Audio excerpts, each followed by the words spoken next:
No, I don't like the pictures of Bill Clinton being shown. I don't like the pictures of other people being shown. I think it's a terrible thing. I think Bill Clinton's a big boy. He can handle it. But you probably have pictures being exposed of other people that innocently met Jeffrey Epstein years ago, many years ago, and they're, highly respected bankers and lawyers and others. Because what this whole thing is with Epstein is a way of trying to deflect from the tremendous success that the Republican Party has. I wonder if the Mar-a-Lago walls are having a Merry Christmas, because it's been a tough week for Donald. Think about it. The redirection backfired and the American people are now demanding even more disclosure, which means Trump is in trouble. It wasn't until I started meeting some of the other women from different countries and different states where I really started to hear their stories. And of course, as a survivor sister and going through what I went through, I do believe these girls. But at the end of the day, I am no longer supporting this administration. I redact any support I've ever given to him, Pam Bondi, Kash Patel.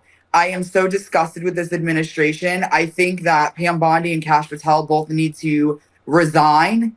And I would love to see number 47 get impeached over this. You see, this week's been a masterclass in how not to manage a political crisis, with the Department of Justice releasing more documents from the long-awaited Epstein files as required by the Epstein Files Transparency Act that Donald Trump himself signed. And rather than calm the storm, the administration's response only added fuel to the fire. The Justice Department has now released a big new batch of documents in the Jeffrey Epstein investigation. The headline here is quite clear. Donald Trump is all over these documents. That Trump traveled on Epstein's private jet, quote, more times than previously has been reported.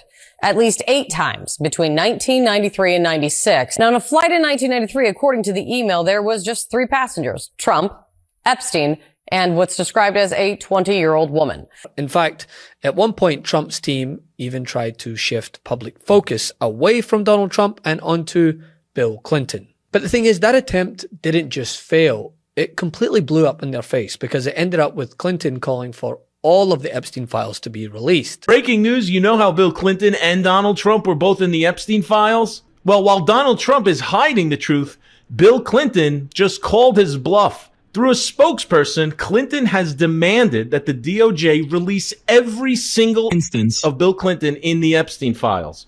Why? Because he says he has nothing to hide, and he wants the public to know, because he believes that Donald Trump is selectively releasing documents that may make him look bad. Now think about it. If Donald Trump had an Epstein file that made Bill Clinton look really guilty, you don't think he would have wanted to release that a long time ago? Last month, the head of the Federal Housing Finance Agency, Bill Pulte, launched a mortgage fraud probe against you. You've sued the administration, deny any wrongdoing.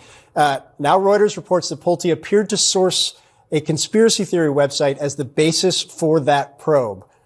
What's going on here? Well, the Reuters story shows that what Pulte is doing to me and Adam Schiff is completely nonsense. My lawsuit against Pulte is not, and I'm going to stay on offense. It's the only way you can take these guys on. I've brought a suit against Pulte for a First Amendment violation, for a privacy law violation. We're going to have some news on this as well. We're expanding who we believe has information on this.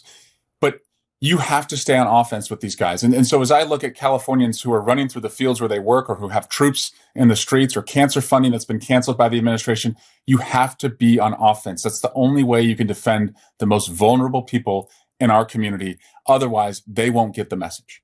Under immense public and congressional pressure, the Justice Department has begun posting the government's Epstein files, including photos and records of Epstein's associations with powerful people. And these postings included former President Bill Clinton, which, by the way, Republicans love to come out and say, well, what about Bill Clinton? He's not president. And trust me, no notable Democrat is out here going to bat for Bill Clinton to avoid scrutiny. Hence why they're calling for the full release of everything. But anyway, back to it. Faced with renewed scrutiny over his own connections, including flight logs that run contrary to Trump's claims in the past, the Trump White House tried a classic political maneuver: point to someone else and hope that the crowd looks in that direction. Instead of focusing on Trump's history with Epstein, the administration urged attention on Clinton's appearances in the files. And while they may have hoped for some form of retreat, Bill Clinton's team hit back, not by deflecting, but by embracing transparency. Clinton's spokesperson publicly criticized how the files were being released and called for the immediate disclosure of any remaining documents that reference Clinton or include photos of him, arguing that selective release creates the appearance of protection for some people. That's right, Clinton demanded the release of all the files, including those the Trump administration was trying to hold back, claiming it was down to victim protection redactions and gradual rollout. And that push directly undercut what the White House was trying to do here. They were attempting to divert focus to Clinton while soft-pedaling Trump's own involvement.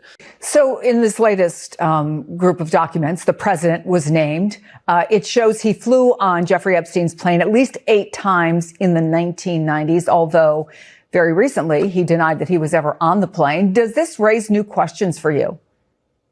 Yes, I think that there are multiple things. The fact that he flew on those planes, the fact that he is named in multiple ways. What occurs to me in reading, just trying to go through the batch of documents that's been released, Chris, is that everybody that was in Epstein's orbit, including the president, knew what Epstein was doing. There are references by one person that we think was the former Duke of York to inappropriate guests. There is a letter from Epstein to Nasser, which I should say hasn't been confirmed, or we don't know if it's been confirmed to be from Epstein, in which he refers to Trump and his desire for young, nubile women. So everything in these files seems to indicate that, number one, Trump was deeply engaged with Epstein and that he knew what was going on.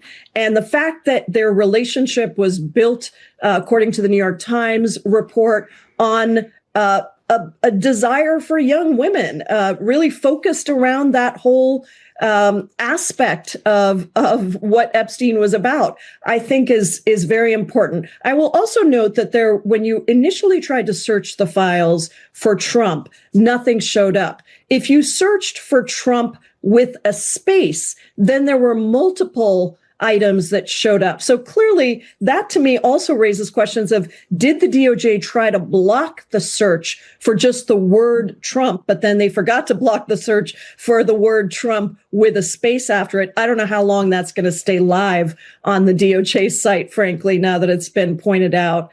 But all of these things, I think, again, just are a unbelievable and outrageous, massive cover-up by this DOJ and by all the people that were involved in the investigation in the past couple of decades. And from a political standpoint, this whole episode, it only further exposes the lengths that Team Trump will go to try and hinder or deflect the full release of this material. I mean, let's recap for a second because the list is long, right? First, they basically ran on the idea that they'll release all the files, calling themselves the most transparent administration in history. Pam Bondi said they were on her desk, remember? The DOJ may be releasing the list of Jeffrey Epstein's clients? Will that really happen? It's sitting on my desk right now to review. That's been a directive by President Trump. I'm reviewing that. I'm reviewing JFK files, MLK files. That's all in the process of being reviewed because that was done at the directive of the president from all of these agencies. So have you seen anything that you said, oh my gosh? Not yet. Okay. Well, we'll check back with you. Then there was the likes of Kash Patel getting in front of Republicans and Democrats and saying that Epstein didn't traffic to anyone else, despite the now released files saying that there were more than 10 co-conspirators. Who, if anyone, did Epstein traffic these young women to besides himself? Himself. There is no credible information. None. If there were, I would bring the case yesterday that he trafficked to other individuals. And the information we have, again, is limited. So the answer is no one? For the information that we have. In the files? In the case file. Then who can forget Trump's efforts to influence how Republicans voted regarding the release, calling the likes of Lauren Boebert into war room-like meetings. Few people in politics are more polarizing, but put politics aside and consider what is being reported by the New York Times, CNN, and others, that President Trump directly pressured Boebert to help him stop the release of the Epstein files by pulling her support off a congressional petition and sinking that effort. Reports say the Trump White House also brought Boebert into the Situation Room for a meeting with the Attorney General and the FBI Director, who, we should note, are accused of using the Justice Department to punish people who defy the president.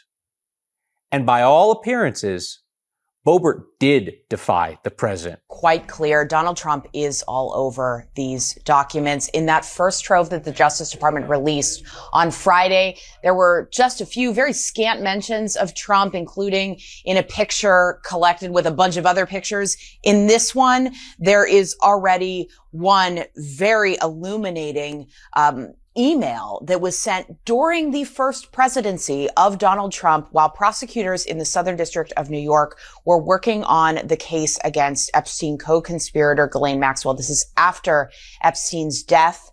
And one of those prosecutors writes, I'm going to read from this letter because it is what was new to the prosecutors at the time and what is new to us now, receiving these documents now in the public sphere from the Justice Department.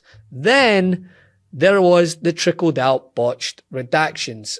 It all just runs contrary to the claim that Trump has nothing to hide. Because if that was the case, why all the meddling? And it's now getting to the point that his once trusted allies, like, say, Rupert Murdoch, can no longer run cover for him. Love this video? Support independent media and unlock exclusive content, ad-free videos, and custom emojis by becoming a paid member of our YouTube channel today. You can also gift memberships to others. Let's keep growing together.